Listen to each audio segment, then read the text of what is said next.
my name is Fabiola Mucito and I'm the owner of Cordova Spray Tan. My website is cordovatan.com, and I am going to show you all the basic knowledge of spray tan solutions that I use and spray tan guns, also how to prep a client, and also the procedure of how to achieve a perfect tan.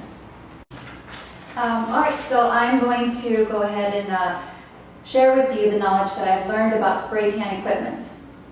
And I'm going to show you, the first one I'm going to show you is the one that is mostly used, and it's this one. There's two types. There's one that the suction is on the bottom of the bottle, and then also the second one is the one the suction's on the top.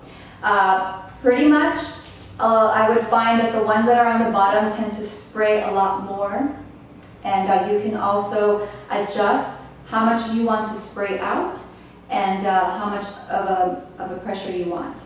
And always the pressure will be on the back side. Obviously you want to look at the manual instructions because every gun is different, and also they adjust here of how wide you want it. So you can adjust how much you want out, how much and how wide you want it. It's very basic. The only difference with these two machines obviously would be the compressor, how loud it is.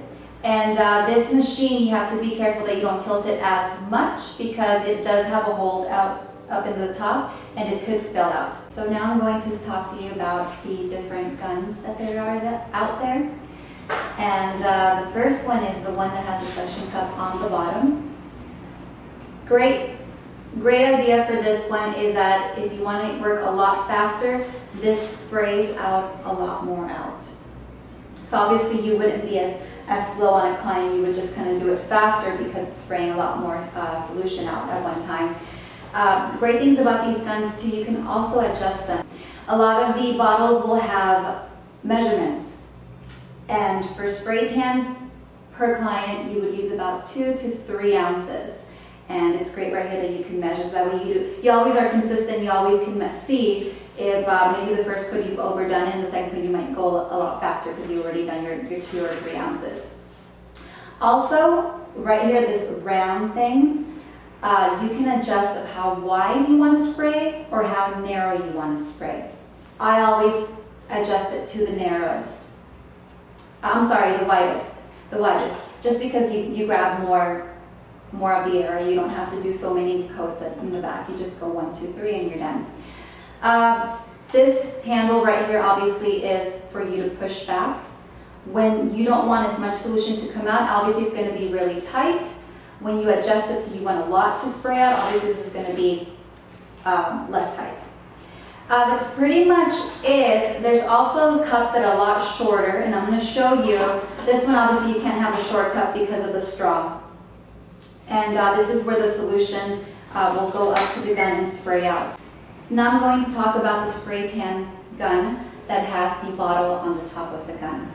The only difference would be that it just comes down, there's no suction to it, and I think that's why it comes out a lot less than one that would suction it up. So these spray tan guns tend to not spray as much pressure, so you would have to work with one speed all the time. And you also have to be careful that you don't tilt it as much when you're spray tanning, or even when you leave it down if it's too full, because it does have a hole here for air and it will come out. It's happening sometimes where I'm in a hurry.